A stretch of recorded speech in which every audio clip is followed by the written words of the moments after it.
Hello. Before we get into this episode, I just want to give a little preface. This episode is about Space Jam. No trigger warnings or anything, just a little preface. This episode and the bonus episode are both about Space Jams 1 and 2 and the critical analysis of them that I sort of fell into while watching them. The meat of the analysis ended up being in the bonus episode because I sort of discovered as we were recording that I needed to provide context of the world that the first Space Jam was released into. So, fair warning. But if you're a 90s kid or interested about 90s kid, early 2000s kid culture, you're going to find this kind of nostalgic, maybe. And if you really want like the sort of in-depth analysis that I got into, it's got to do with the death of labor unions, man. The death of labor unions shaped what happened in Space Jam 2. And that's kind of what I got into in the bonus episode. So if you want to see that, go to patreon.com/ThatThingWithJames. Yes, I know I'm doing this, but it wasn't intended this way, but it's just kind of how it played out. But without further ado, here's the show. I hope you enjoy.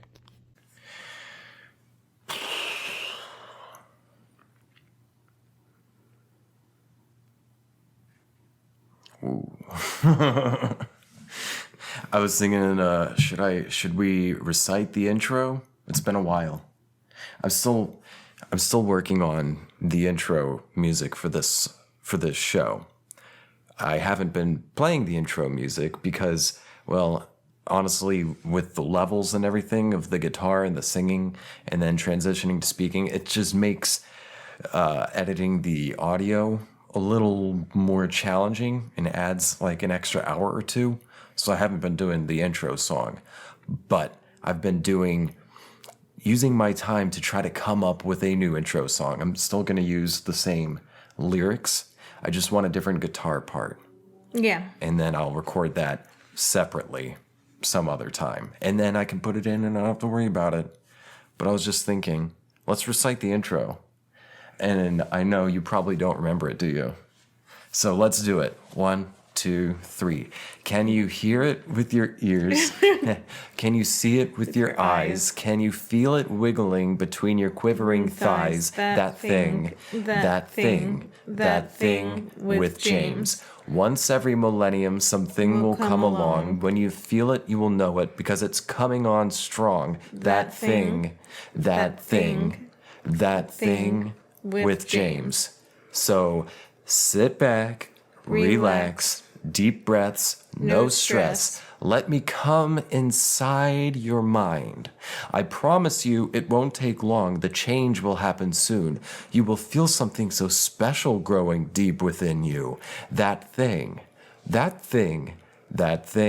with James. That thing with James. That's me, the host of this thing. That thing with me, James. Welcome to the show. This is a podcast about nothing. It's a podcast about whatever the hell I feel like it should be about. And this week, returning to the show is Emily, of course. Hello. Hello. And we are talking Space Jam. Space Jams 1 and 2. Now, I didn't even realize the sequel to Space Jam was coming out last weekend. Oh, I thought you did. I didn't know until after I'd already booked Brian. Oh, okay. And Brian takes priority over any fucking movie. Yeah. For sure. But I had intended to do a sort of review of the new Space Jam. And then it came out sooner than I thought. So it came out last week. This episode is going to come out 2 weeks after the Space Jam 2's release. Okay. Because right now it's been 1 week. And we record, and then a week later I put it out, right? I put out after a week. And so we're doing that. We're covering Space Jam 2 and Space Jam 1. And I thought we were just going to be reviewing Space Jam 2. My original intent was just to, take the piss out of the sequel. Yeah. Because I don't know that anyone expected it to be good. I'm sure that they did. I'm withholding judgment. I'm withholding my judgment because what I thought was a simple thing has turned into a bit of a rabbit hole.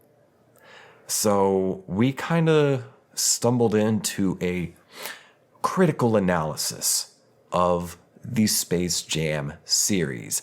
Bum, bum, bum. We watched number 2 yesterday?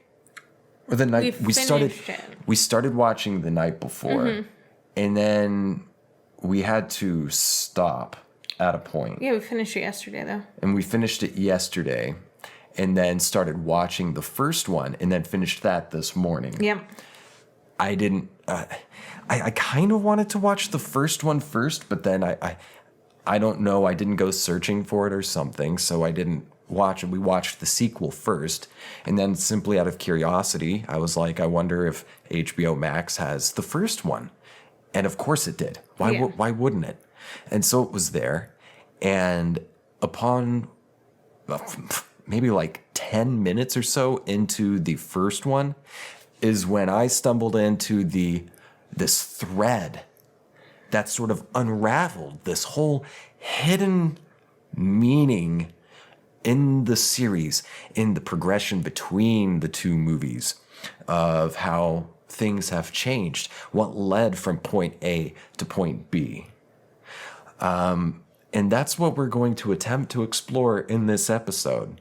Now, if you're new to the show, this is a sort of stream of conscious. It's initially a hangout. That was my the original germ of this show was just to have a hangout time with me, the guest or co-host, and you, the audience. So hey, what's up? How you doing?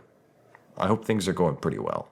I've been having a bit of a rough time. I'm still adjusting to new life in Tulsa, and I was telling Emily recently, I think I'm still dealing with some fucking trauma of, a pandemic, everything getting shut down, and then us losing our home to a storm, and then being homeless for months, and then adjusting to a new city and a new life. If I've seemed a little off, it's because I've been off. So, but we're trying. And so we are doing an essay here because essay is friend in Spanish. and essay also means to try in French. So we're doing a sort of essay. This is not a in-depth essay podcast, all right? This is just sort of like a free-form stream of consciousness, mostly unplanned comedy sort of thing.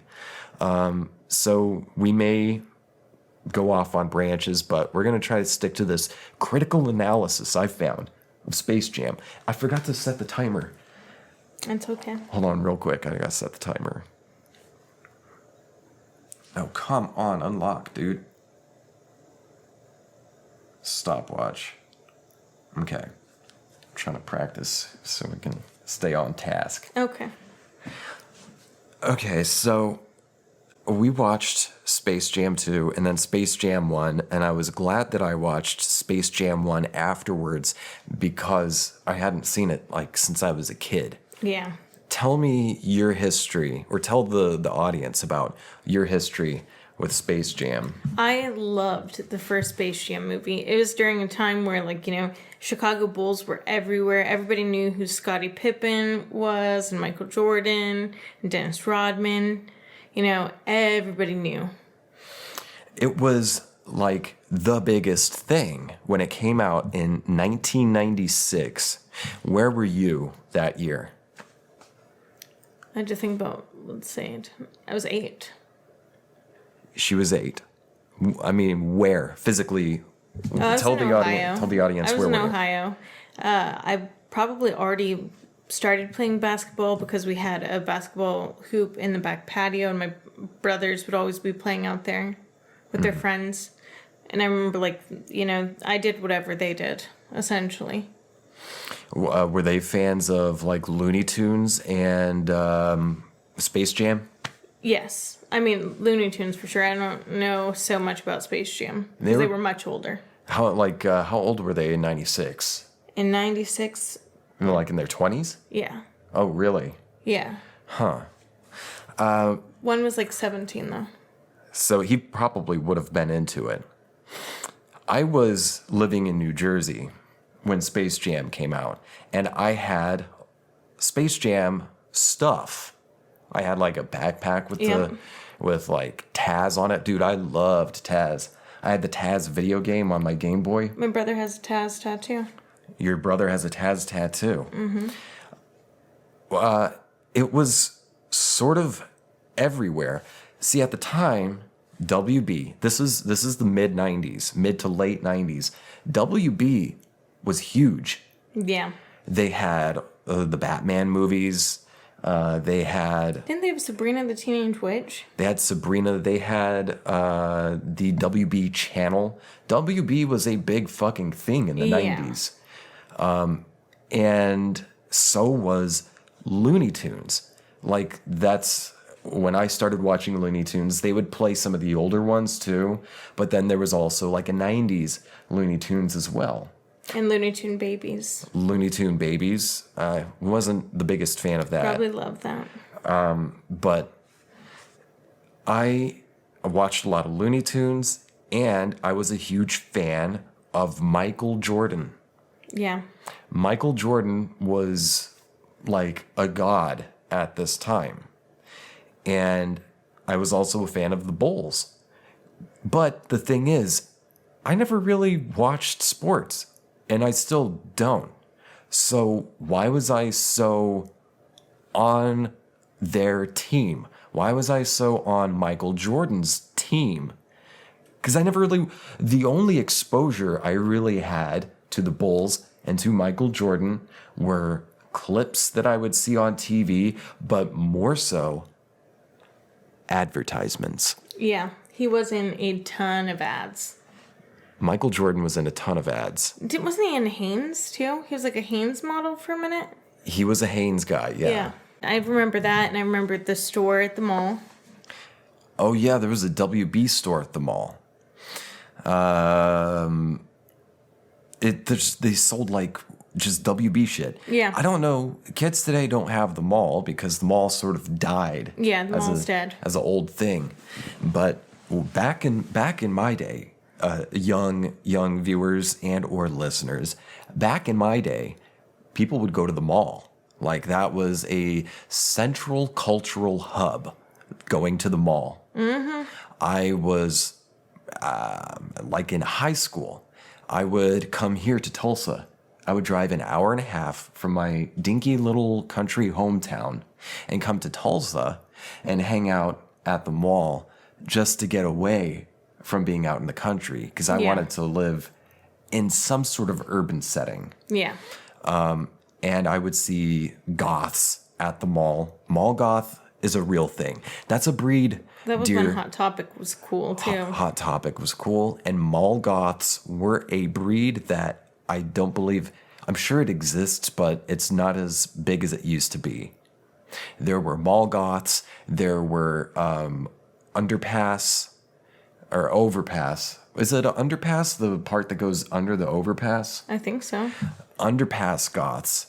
Remember that video of like the cyber goths all dancing in that underpass?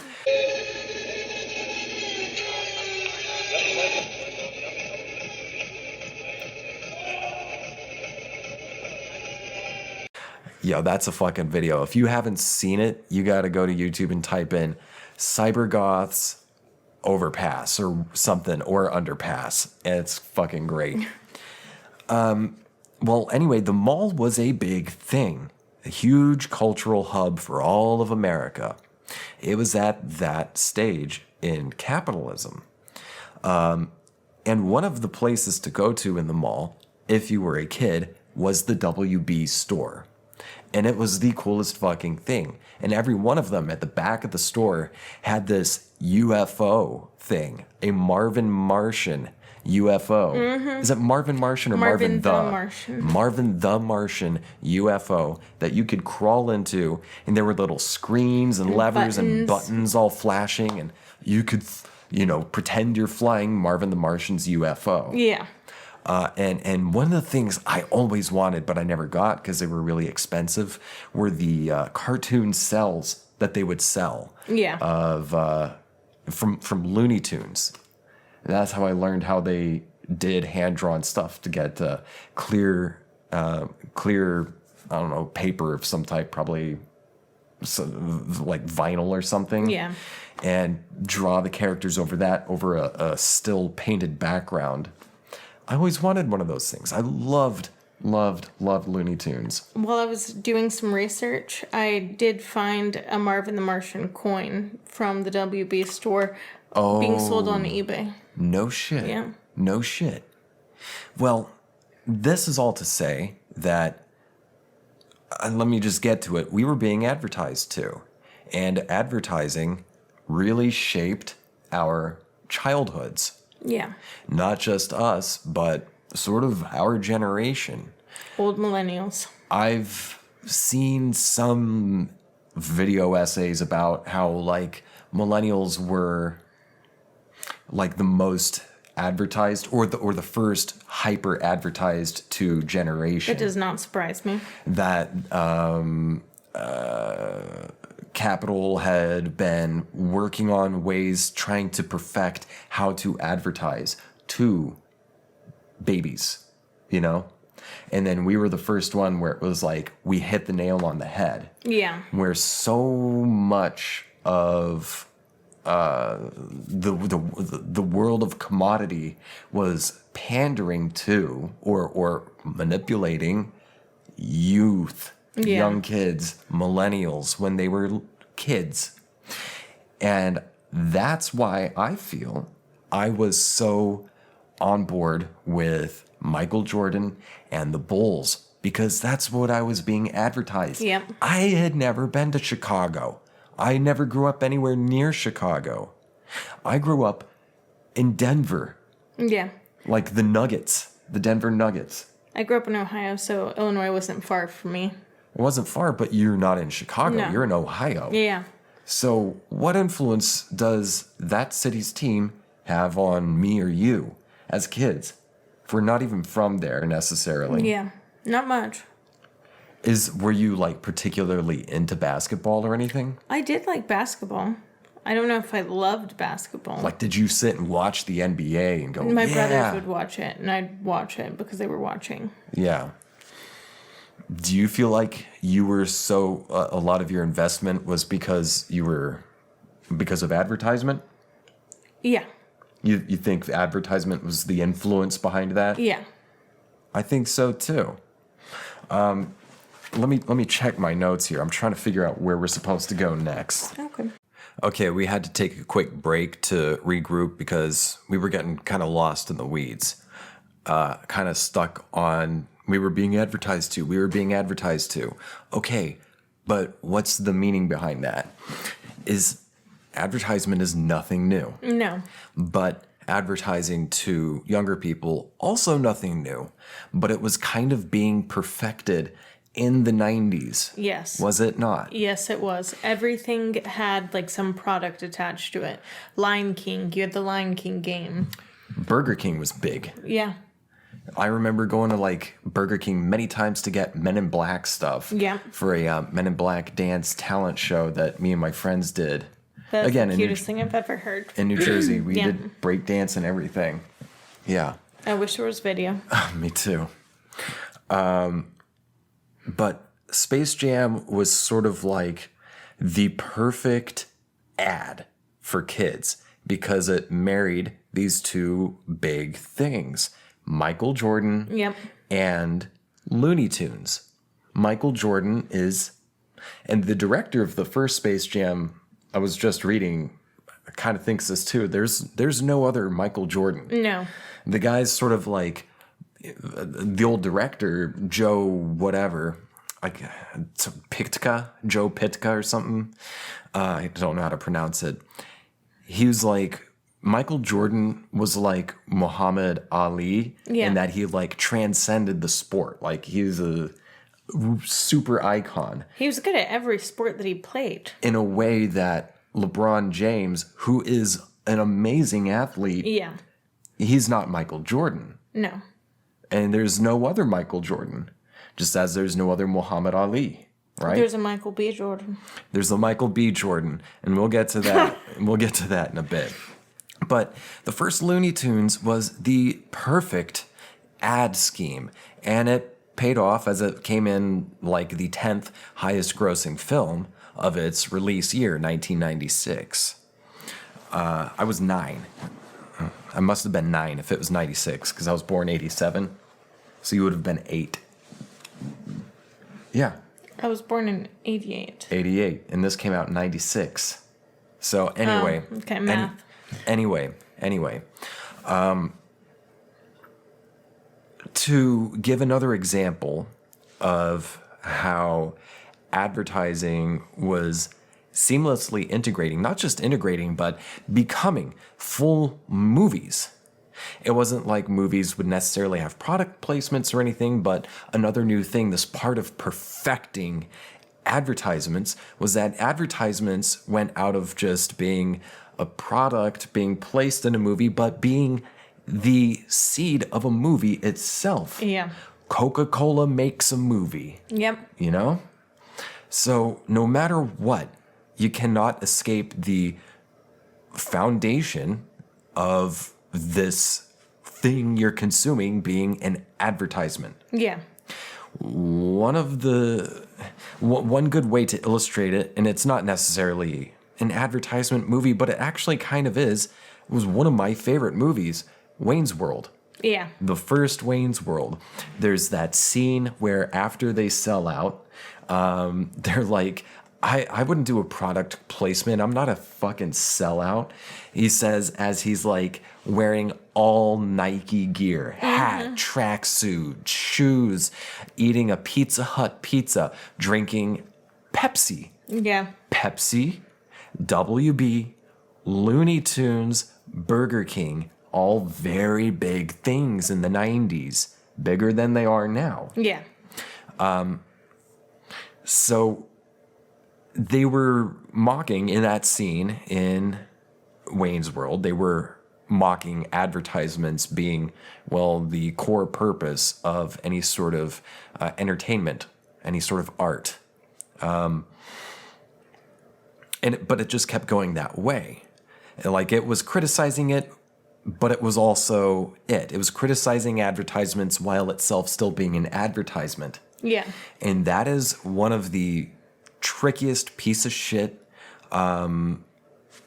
aspects or attributes of capitalism, that it is so plastic, it will consume and create a sort of what am I trying to say? It will consume any sort of criticism and repackage it as a product. It will consume anti-consumerist, like counterculture artifacts. It will consume those things, package it, and sell it back to you. Here's a hippie costume for Halloween.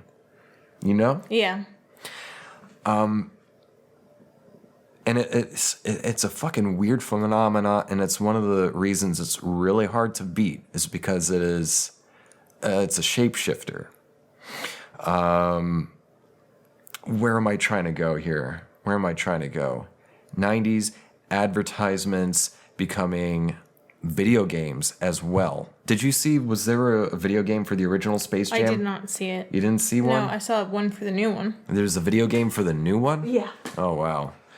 I thought there was a video game for the original, I but felt maybe like there not. was an original one too, but Another thing we figured out was video games becoming part of mainstream. How the fuck does this fit in?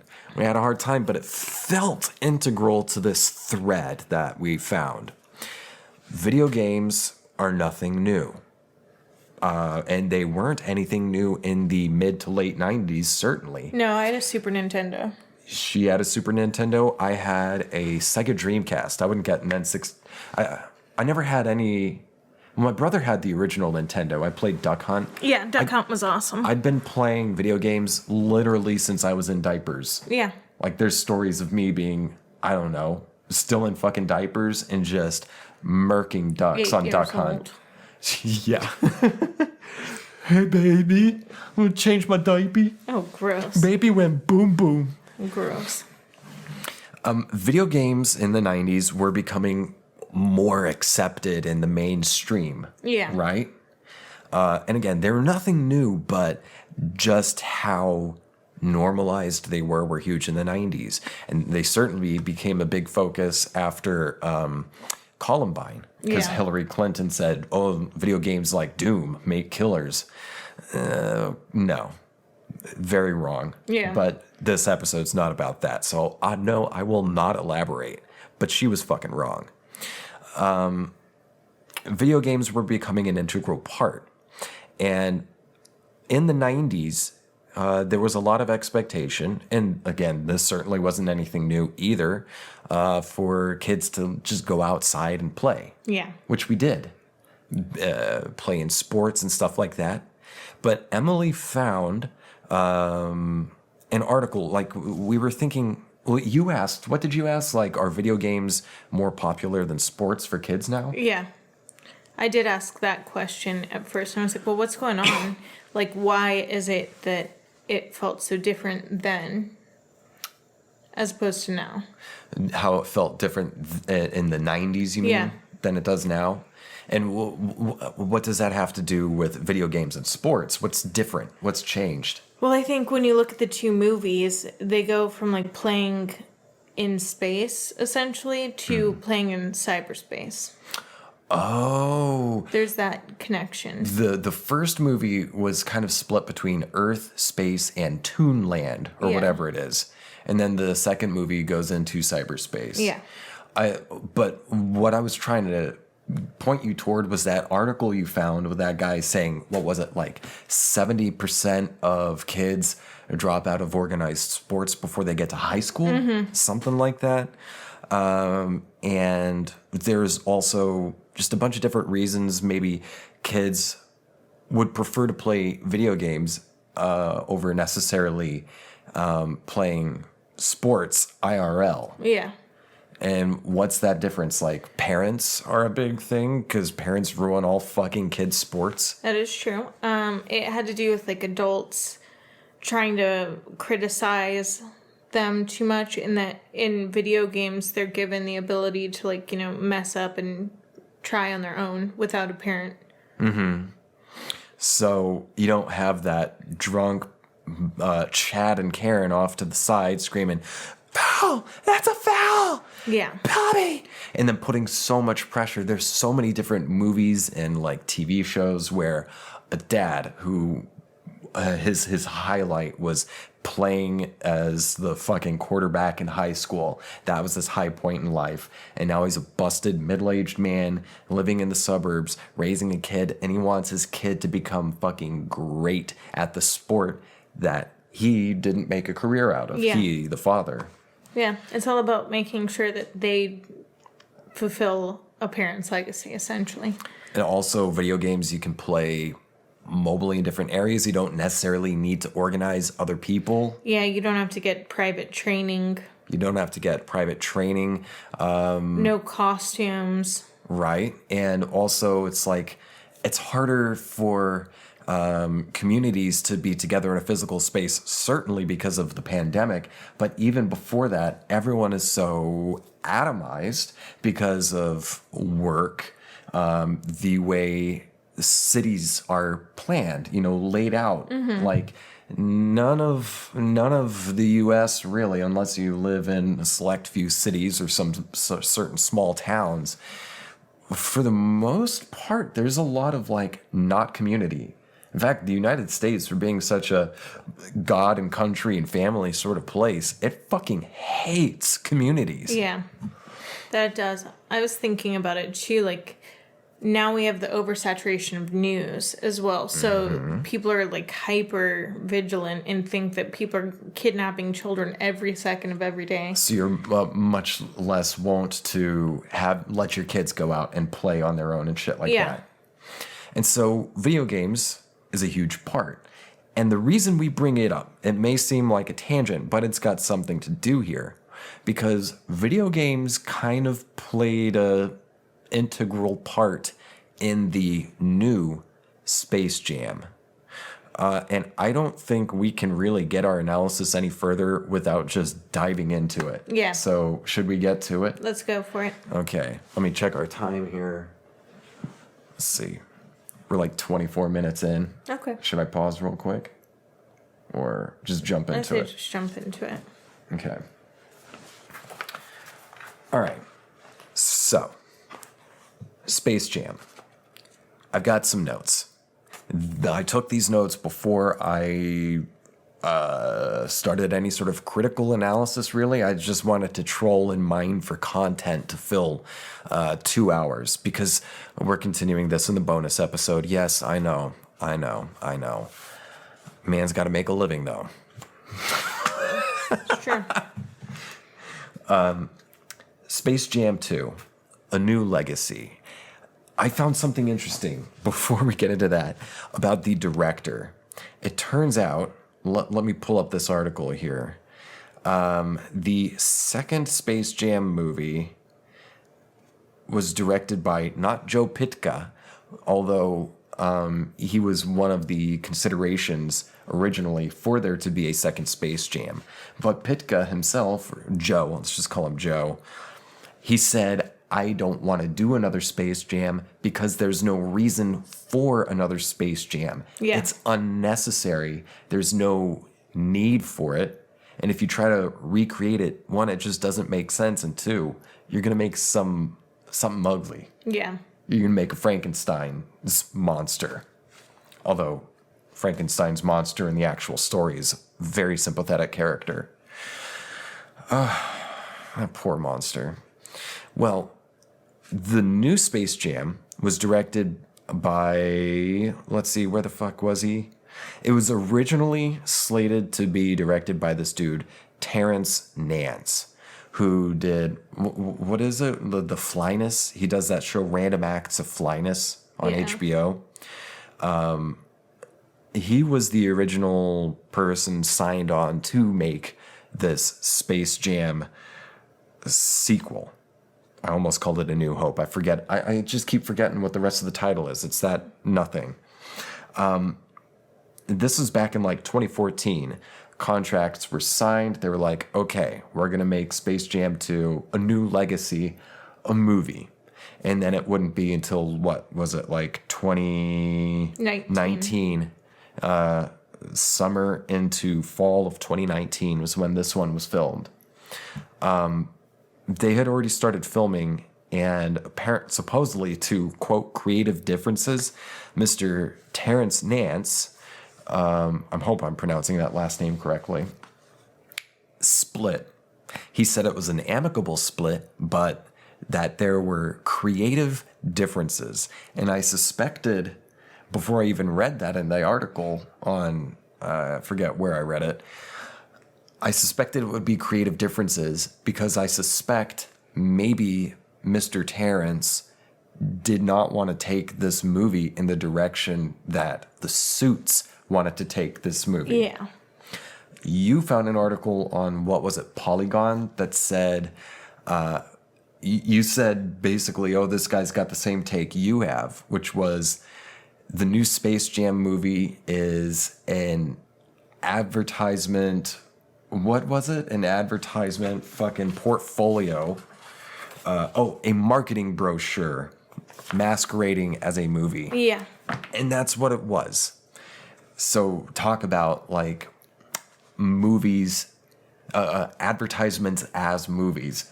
This movie was like the most grotesque, penultimate, perfect example of that, of an advertisement as a movie. Yeah. In this, they packed in WB. This is a WBIP, meaning intellectual property. This is WBIP, and they packed every single WB intellectual property, characters, Yep. movies, ideas, concepts. They packed literally fucking everything into this 2-hour movie. Yeah, that was my big beef with it too. 2 hours too long. It was 2 hours too long. The first Space Jam was only like 1 hour and 27 minutes. Not even a full 90. Yeah. They went so tight with that 90, they didn't even make it to 90. I mean, I'm okay with that. And I'm okay with it too. Stuff actually happened in the original one. Yeah. This second one, way too long. Nothing happens. And there's no attachment. I felt no attachment to the story or anything. Yeah, I didn't care. I liked Don Cheadle. Don Cheadle's great. But I love mean, Don that's Cheadle. just because it's Don Cheadle. But with the original movie, there was a sort of personal element too, because it was attached to the real world. It was dealing with like Michael Jordan's real world events. Like he had retired to play baseball, so on and so forth. I also feel like that one was a lot more star-studded. Like, It was definitely more star-studded. The original? yeah. Yeah. I don't know how much more money they had as a budget, or if it was like even about I that. imagine it was a lower budget. It's just, I don't know how they would have gotten that many people otherwise if it was a low budget. well, I'm You not know, you saying got- I'm not saying it was low budget. Yeah, I'm like saying Bill they Murray probably had and less everything money. else in that. Yes, yeah, Bill Murray was in the original. Yeah. There was just you could get invested in the original somehow. It's entertaining. It's not. I mean, it's an advertisement, yeah, because it's WB, and so WB is going to advertise itself. Most, and especially most top movie production companies advertise themselves through their movies. WB is one beast of a thing.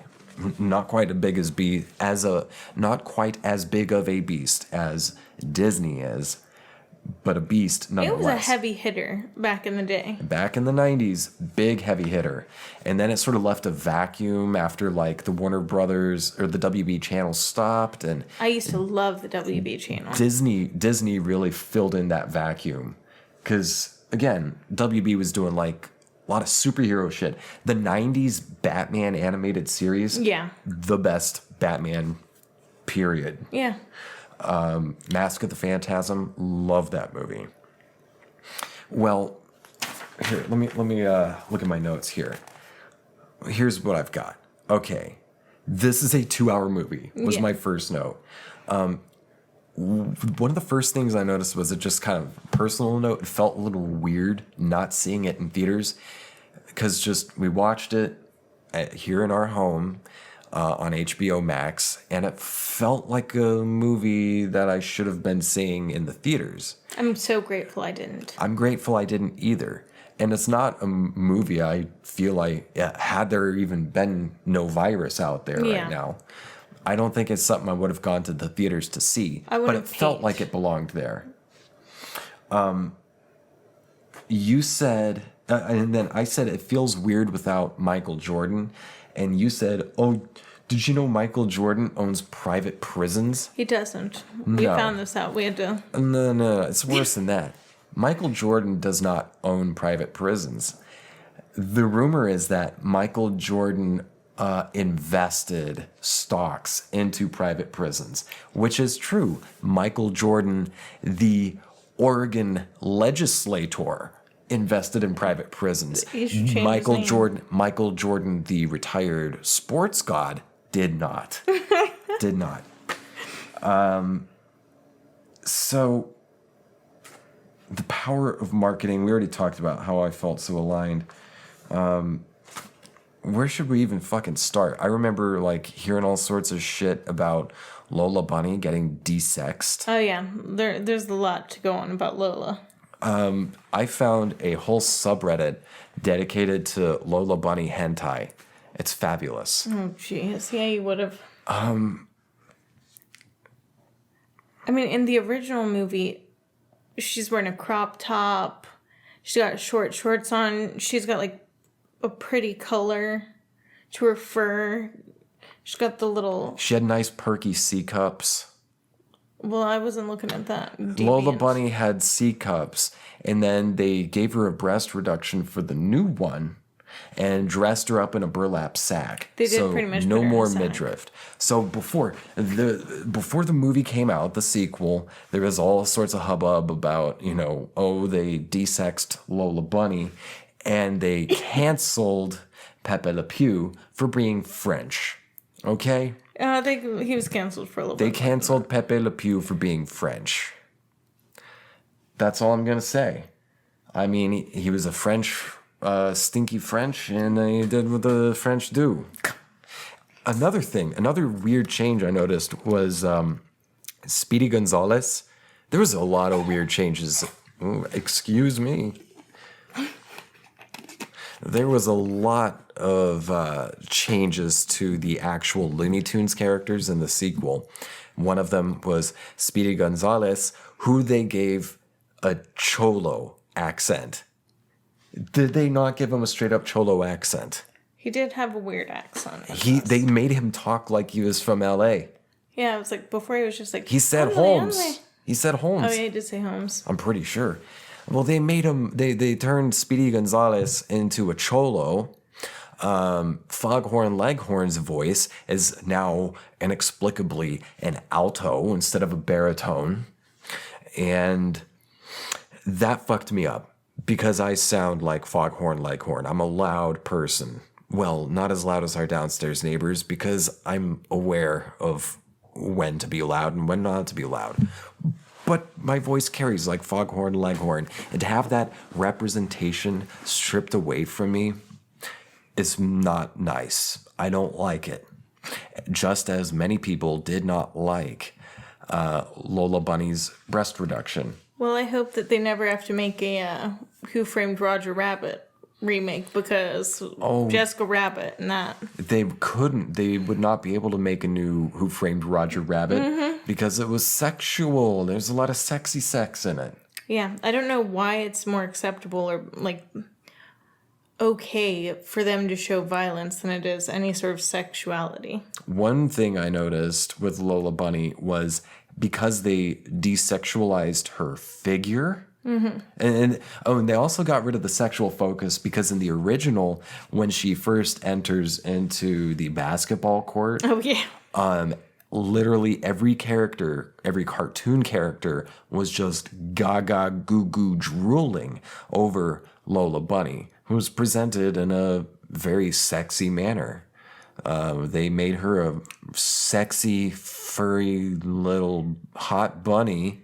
But here's the thing, too. That furries, they wanted those perky sieves back. But she was actually good at basketball. She was too. great at basketball, and she had a lot of character. Now, however, she was a lust, an object of lust, especially for Bugs Bunny. She stood up for herself. But she stood up for herself, and she was good at basketball. But she had a certain part to play. Yeah. She was a part of the life of the Toon characters in the first one. Now in the second one, there is no lust, no sex object There's to no focus romance. on. Well, there's no anything with the characters. They literally put her there. There was nothing outstanding about her as a basketball player. No. Nothing outstanding about her on a personality base. As a matter of fact, no one stood out as any sort of personality aside from Don Cheadle, but including the people who didn't stand out personality-wise was LeBron James. Gotta say, Michael Jordan was a better actor. I also just think that it's like two completely different personalities.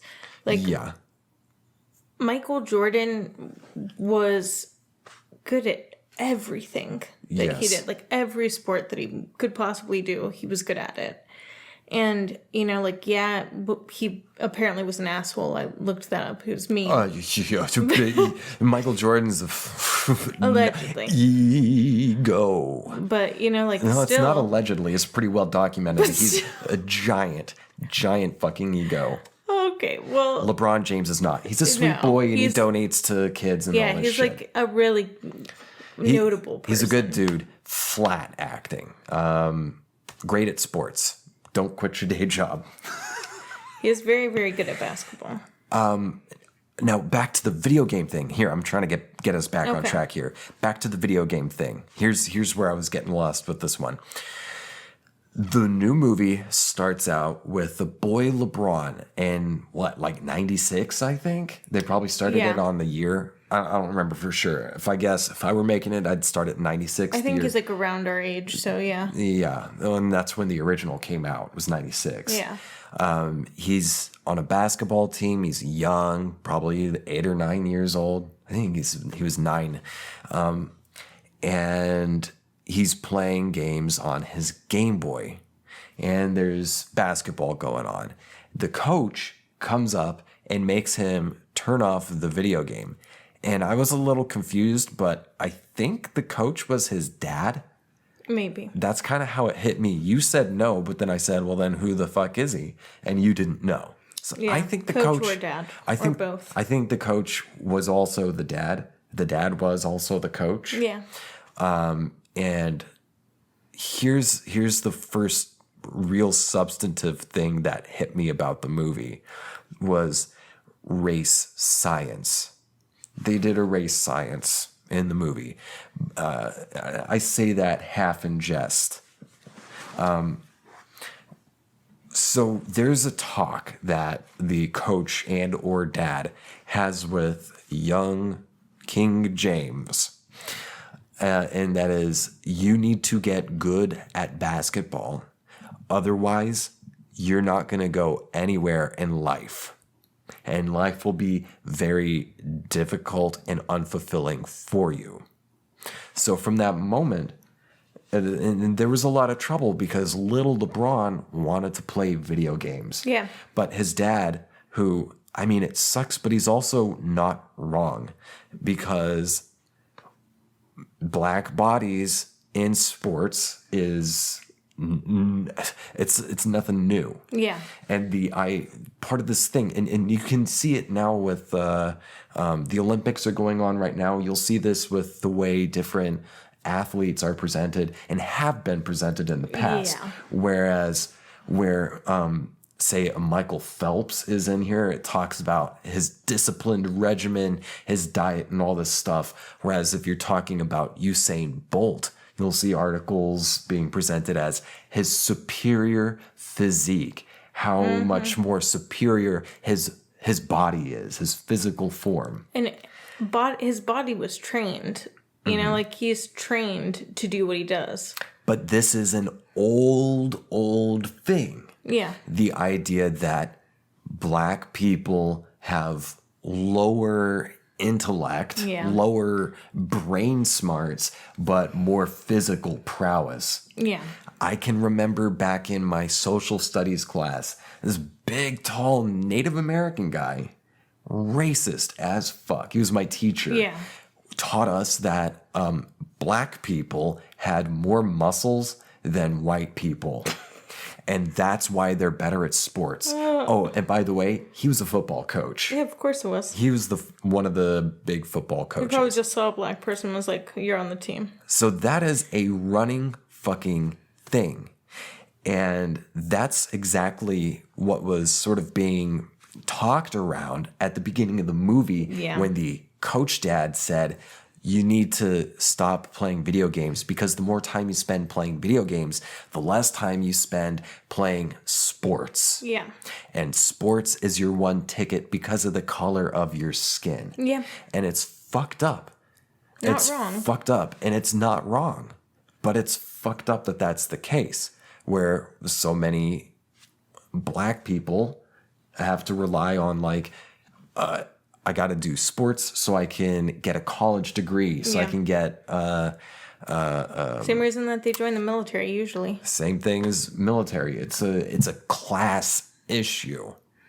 Young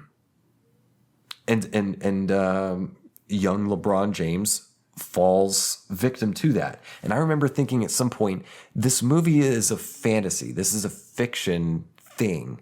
Why Space Jam? Why does it have to be sports? Why do they have to focus on a person of color playing a sport and then going to Toonland? Why isn't it like someone that does like a spelling, who's really good at spelling bee or something like that? Because those tunes aren't spelling. Because those tunes aren't spelling? Yeah.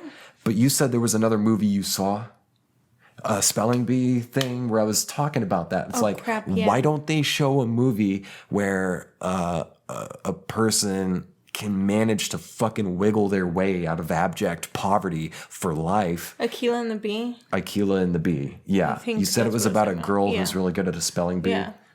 You said, oh, they already made that movie. Yeah. So, but no, this movie chooses to focus on a person having to, sports is your only option.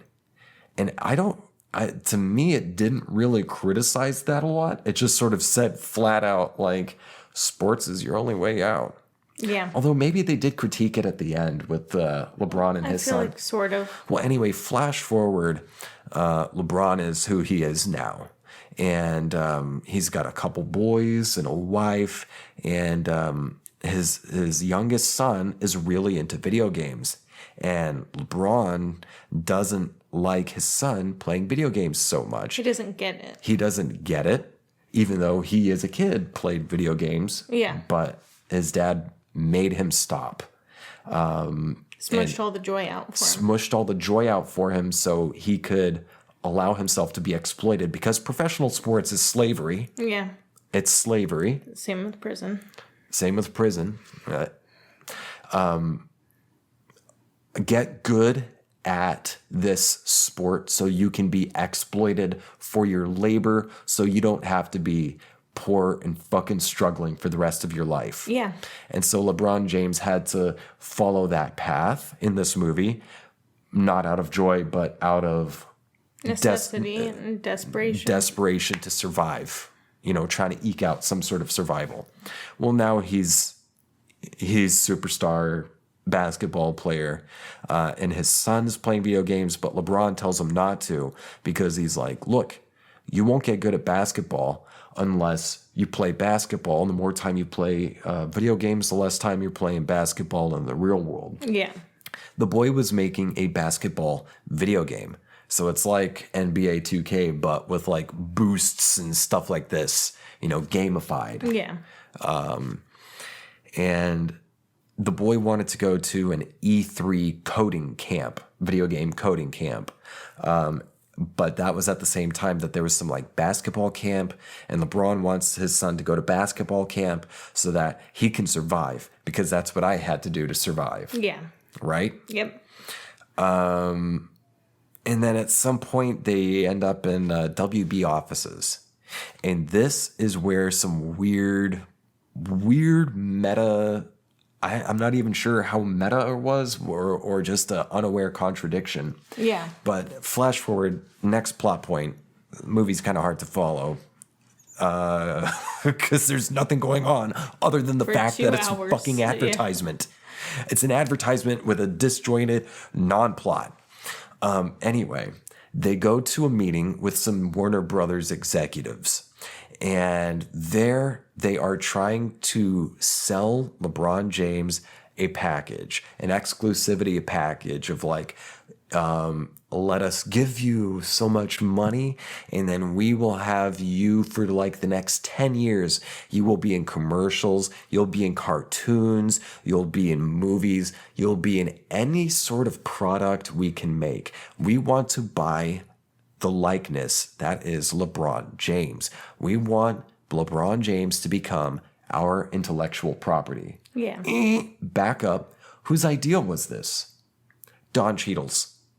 It was Don Cheadle's idea, except not really Don Cheadle. Don Cheadle was playing Algae Rhythm. Algae Rhythm. He was playing an artificial intelligence. a computer algorithm that basically had all WB IP, say that 5 times fast, in its servers. So the person, the real top executive who's directing or captain of the ship that is WB was this algorithm. Which is weird on its Weird name. I want to say like Ali G. You know, it's, Well, fucking, it's too close to Ali G. This algorithm is the thing that comes up with the ideas of what is WB's next move? Who are we going to buy? What kind of products are we going to put out? How are we going to market this? So on and so forth.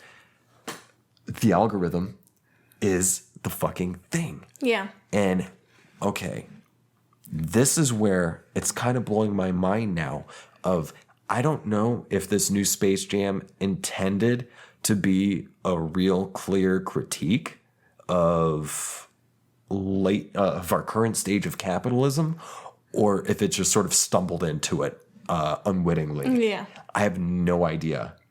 But the fact that an algorithm is directing the moves of a big corporation like WB, it's kind of disturbing because that's basically what happens now. Yeah. These companies use computers to calculate previous product sales and will try to cobble together a mishmash monster of some new product, usually using old IPs to make a new product to market to people, to try to maximize profits, because that is the only function of capital, is to always increase profits, never stop making more money, and never stop, and do it fast. That is simply the nature of the beast. Whether the minds who are cobbling together this mode of production intended that. I doubt they did, but it's a sort of a inescapable product of the way capital is structured, to always chase profits. And you'll hear people, defenders of capital saying like, oh, well, capital generates innovation and rewards innovation and the best and all this stuff. Not really. What it does is it will take older ideas like every previous WB movie and cartoon and say, these got us a lot of movie when we put out these characters before. Let's use those characters because clearly that's a tool that works. Yeah.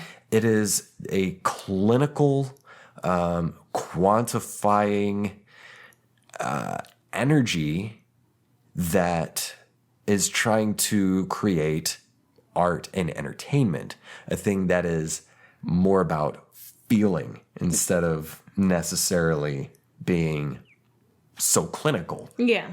Like you can't clinic fucking Pablo Picasso, Yeah. So where was I going with this? They're having this meeting, and it's a table of executives pitching this whole package to LeBron James. And LeBron just says, who came up with this idea? And they say, oh, our algorithm. Our computer came up with a bunch of numbers and tried to scientifically create a piece of entertainment that would connect with people and therefore get us more profit. Okay? But in the movie, LeBron turns down the offer and they're like, why? And LeBron says, that's just not my style. I'm not that kind of person who wants to become intellectual property for a corporation. Yeah. I found that rather ironic because this is LeBron James playing a fictionalized LeBron James, turning down an offer that non-fictionalized LeBron James accepted, at least in terms of the movie. Yeah. And I did read that, the idea for Space Jam sequel's been around since the original came out. Yeah. And at some point in the early teens, 20 teens, WB approached LeBron and said, can we have you for Space Jam? Because Michael Jordan, the former basketball player, wanted nothing to do with it. And that's part of the reason why there wasn't a sequel earlier in the 90s, because Michael Jordan said, I'm not doing this again. Fuck this. So now they can't get Jordan, so they go to LeBron James because he's the new star. But he's not as big a star as Michael Jordan. That's not to say that he's not That's good. not to say that he's not good. Exactly. But LeBron turned it down at first because he's like, I'm too early in this game. Yeah. It wouldn't be right. But now he gets the offer again in real life and accepts it to do the movie. And I just found that ironic. Does that say anything to you? The fact, why would they put that in the movie? Why would they make that part of the narrative of him turning down an offer, the style that they used to give to people like Jim Carrey in the 90s, full packages with the studio saying, we're going to give you a metric fuck ton of money up front and over the next few years, but you have to do so many movies and different things with our company and no one else. They don't do that so much anymore. Companies don't. But that's what was on offer for Space Jam LeBron. Yeah. Space Jam LeBron turns blah, blah, blah, blah, LeBron. turns it down. And it says, that's not really my thing or whatever. And then the boy chimed in with an idea. I don't remember what it was. To you? No. Was it something about video games? Probably. Something about video games. Maybe. Either way, the algorithm did not like getting turned down. Yeah. So he gets really fucking pissed. And I guess I'm still struggling with the plot of Space Jam: A New Legacy, if that is what it's called. But I think what happened was the algorithm, played by my man, Don Cheadle. Love Don Cheadle. It's a fun name to say, isn't it? Don Cheadle. Algorithm gets really pissed, and I think what happens is that he absorbs, he turns LeBron James into a digital thing and challenges him. And should LeBron James lose, then LeBron James does not get to leave the computer. And that means that WB now owns LeBron James and can use it however it wants. Well, LeBron turns it down. Algorithm gets pissed, and they're trying to leave or find a bathroom or something. The boy, the son, the computer video game nerd, finds the server room and kind of goes in there to look at it or something, and then gets digitized and disappears. Algorithm digitized a physical, organic, fleshy object, and then downloaded it into its system, into its hyperverse, verse. LeBron James goes looking for his son, and then himself gets digitized and downloaded into the hyperverse, verse. Oh my. And it's 45 minutes. I think it's been an hour. Yeah. Should we continue this in part 2? Yeah, probably. All right. We're really going to get heavy with the analysis in the bonus episode. If you want to catch it, consider becoming a patron at patreon.com/ThatThingWithJames. Subscriptions start at $5 a month. That's it. Just $5 and you'll have access to the episode we're about to record and all the previous bonus episodes and random exclusive content I'll upload. Patreon.com/ThatThingWithJames. You can find me on Twitter, Instagram, and TikTok. My handle is @JamesJAsher. If you have any ideas for a topic or story you would like me to cover on the show, Bad movies accepted as well. bad movies, give us some movie to review. I'm enjoying the movie reviews. Yeah. We're getting better at. We're still learning the movie review thing, but I'm trying it out. I'm trying it out for a while. I think it's like an easy way to feel connected because, everybody watches movies right now because we're all stuck. Yeah, that's a great point. I should keep you around. Email me at ThatThingWithJames@gmail.com. Let's see, what else? If you haven't already, please subscribe to the show, or if you're watching it, subscribe to my channel. Give a thumbs up, like the episode, and leave a nice comment. I love talking to people. Let's have a conversation. Again, the point of the show is just to hang out with you. So, what's up? I really hope, and if it's only just for this one episode, I really hope you subscribe to the Patreon so you can hear the rest of this analysis, because I fucking found something fucking big, dude. I found the thread of how we got from point A to point B, and I got a fire burning in me right now. Oh, I got a fucking fire burning in me. Oh. And it's coming out in the bonus episode. Thank you for tuning in. I love you. I really hope you stick around to hear this fucking thing, because, oh, dude, I fucking found some shit. I found some fucking shit. I'm about to bring the whole system down. Okay, I love you. See you, hopefully, in the bonus episode.